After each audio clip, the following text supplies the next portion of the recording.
प्रियो, आज आपके जीवन में आप जो सोच रहे हैं वो नहीं हो रहा है क्या? आपके जीवन से शांति, आनंद, सब कुछ दूर हो गया है क्या? प्रिय भाइयों और बहनों, ऐसी स्थिति से एक दिन यूसुफ भी गुजरा, फिर भी परमेश्वर को नहीं भूला, फिर भी परमेश्वर को नहीं छोड़ा, फिर भी परमेश्वर के भरोसे को नहीं छोड़ा।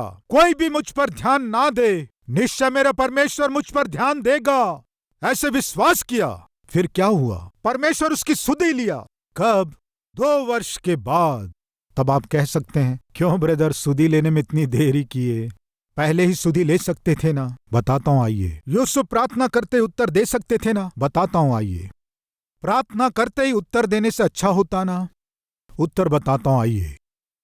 पिलाने हारा राजा के पास गया, दाखरस देते समय राजा, आपको कुछ बताना है। क्या है?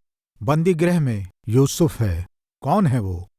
हमारे देश का नहीं है, परदेसी है। अन्याय से उसे बंदी गृह में डाल दिए हैं। किस लिए? जो गलती उसने नहीं किया उस पर झूठा दोष लगाकर उसे बंदी गृह में डाल दिए। मैं उसे बहुत समय से देख रहा हूं, वो बहुत अच्छा व्यक्ति है, वो निर्दोष है। राजा, उसे छुड़ा दीजिए प्लीज। ऐसा बोला। ठीक है, तुम इतना कह रहे हो ना। ये कहकर राजा पत्र लिखकर तुरंत यूसुफ नाम का जवान अन्याय से बंदी गृह में डाला गया है, उसे बंदी गृह से छोड़ दो, वो हमारे देश का नहीं है, उसे वापस उसे उसके देश भेजवा दो, ये कहकर अगले सप्ताह ही पत्र मिल गया। यूसुफ के प्रार्थना करते ही तुरंत उत्तर मिल गया।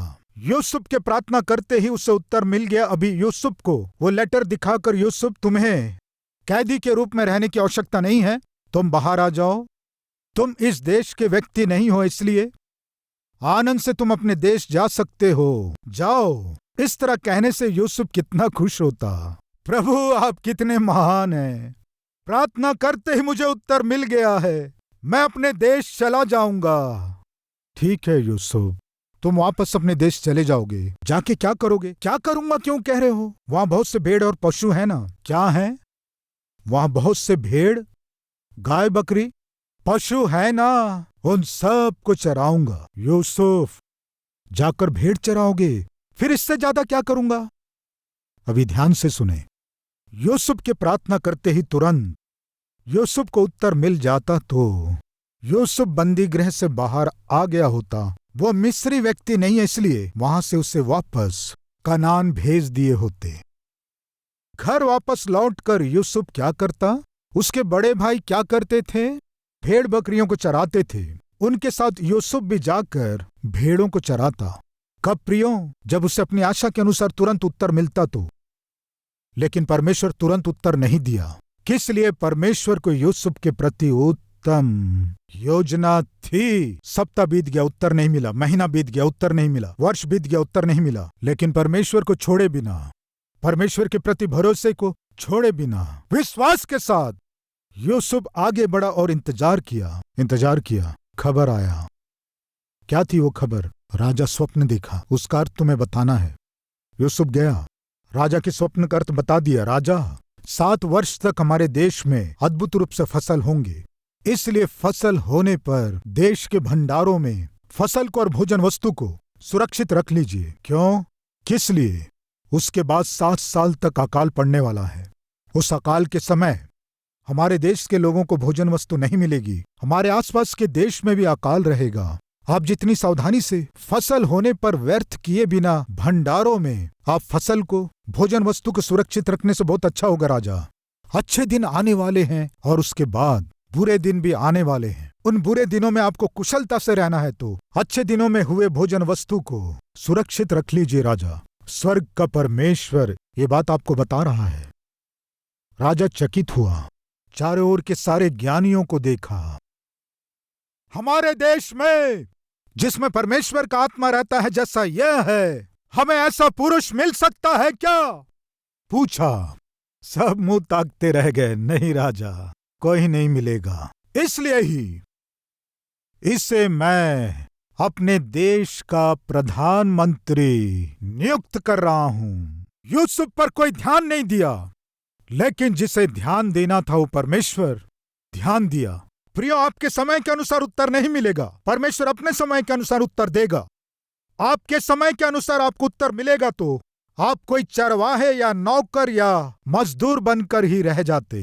आपके सोच के अनुसार आपको उत्तर नहीं मिल रहा है क्या? आपकी इच्छा के अनुसार परमेश्वर उत्तर नहीं दे रहा है क्या? तो फिर सुनो, क्यों ऐसे उत्तर नहीं दे रहा कहने से परमेश्वर आपके सोच और समझ से भी बढ़कर उत्तम आशीष को आपके लिए छिपा कर रखा है, इसलिए परमेश्वर तुरंत आपको उत्तर नहीं दे रहा है। यूसुफ प्रधानमंत्री की सीट में जब बैठा हंसा होगा, प्रभु मैं इस पिलाने हारे के स्वप्न का अर्थ बताते ही अगले सप्ताह ही अगर मुझे उत्तर मिलता तो मैं उस दिन खुश होता, लेकिन आज का दिन मैं देखा नहीं होता। मेरा भला हुआ यीशु, मेरी प्रार्थना का उत्तर मिलने में देरी होने से। आज आप प्रार्थना करते ही तुरंत उत्तर नहीं मिलने से चिंता मत करना। किस लिए?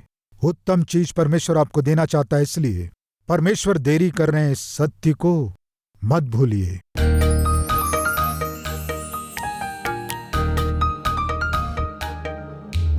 महान पवित्र प्रेमी परमेश्वर पिता, बहुत सीधे और स्पष्ट हमसे बात करने के लिए धन्यवाद।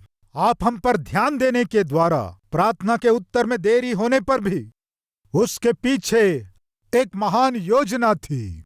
यूसुफ के जीवन में प्रार्थना का उत्तर तुरंत नहीं मिलने पर भी उचित समय में उत्तर देकर भेड़ों का चरवाहा बनकर रहना था। ऐसे व्यक्ति को देरी से उत्तर देने के द्वारा, समझ से उत्तर देने के द्वारा आप उसे प्रधानमंत्री बनाए, देश पर शासन करने वाला बनाए। पिता, आप हमें उत्तर देने में देरी करने से हम चिंता ना करके, आपके महान ज्ञान की आलोचना ना करके, यूसुफ के समान विश्वास की रक्षा करते हुए, आप पर भरोसा करके हम जीवन में आगे बढ़ते जाएं। सहायता कीजिए, यीशु के नाम से मांगते हैं पिता, आमीन।